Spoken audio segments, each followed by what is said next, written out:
Well, Richard, welcome to the program and thanks for joining us. You look as though you've seen some sun, which in where I live, in the northern part of New Zealand, is a rare thing. I don't even know what the sun looks like anymore. It's a bit like that at the moment, isn't it? Yeah, we had a great 10 days in Pai here in Northland. We timed it perfectly in all reality. Yeah, arrived just as all the Aucklanders had gone back to work and then left just before it started raining. So every now and then I get my timing right. Good on you. Well, of course, a big year ahead, so it's good to have that relaxation to start it off with. But I was seeing where rural insurer FMG says rural claims for theft and burglary at a 5-year high, and you've decided to do another crime survey, rural crime survey. Yeah, so we do this every couple of years, and we're going to do another one this year. So look, it's really good from our point of view to get a good understanding of, what farmers are encountering in terms of rural crime, the areas that they're encountering it, and also the police response to it and how well it gets resolved. And this really helps federated farmers with their advocacy on rural crime. We can work with the police to share this information, but also to help them to understand where the crime's happening, because not everyone reports the crime to police as well. So they're only going with obviously data on what's been reported to them, and we can help work with them on initiatives to reduce crime, help work with farmers to to find ways to make them less susceptible to crime as well. So yeah, look, it's a really good survey, and I'd encourage all farmers to fill it in for us. And of course, it is the other thing, I noticed you were quoted as saying that crime increases when the cost of living rises significantly. Unfortunately, as things get a bit harder for people to make ends meet and to provide for their family, it does become a little bit more tempting to take a less ethical or moral sort of option to provide, I suppose, or to get what they need. And so, yeah, we do seem to find that crime goes up during those periods. Now, of course, you managed to avoid the rain, but a lot of northern dairy farmers certainly did not. Waikato's been hit hard, the Bay of Plenty, and of course Northland itself. But what are you hearing from your local fellas about how they're coping? Everyone's just trying their best to get through. Really, it's been a difficult year for the top half of the North Island in general.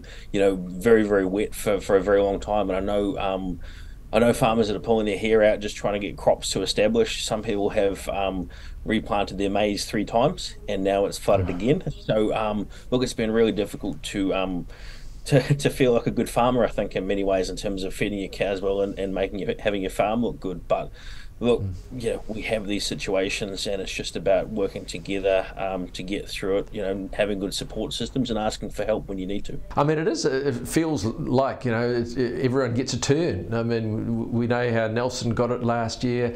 Gisborne's had a lot. Now Auckland, let alone all the other parts of New Zealand that come and go.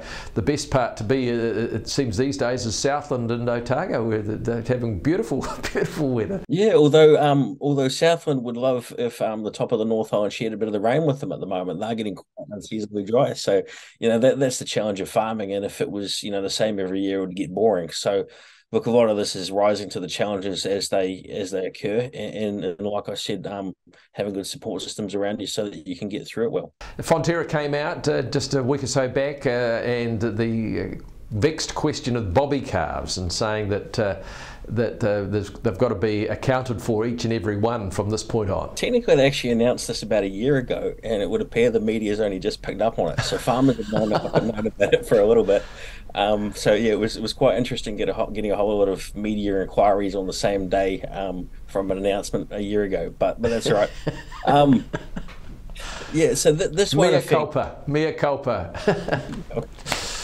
Yeah. This won't affect heaps of farmers, but the ones that it does, it will affect quite significantly. No farmer wants to be euthanizing calves on farm, for non-humane reasons, but there are farmers that get caught out in terms of, there not being a saleable option within their region. For example, a bobby calf pickup, or or potentially calves being sold for rearing, particularly if they're not an overly attractive breed in that respect. And so it's going to be a little bit of a challenge for them. From Fonterra, to give Fonterra credit on this, they have, said to farmers, hey, if this is going to be a challenge for you, get in touch and we'll help you sort it. Be interesting to see exactly what they do in that respect.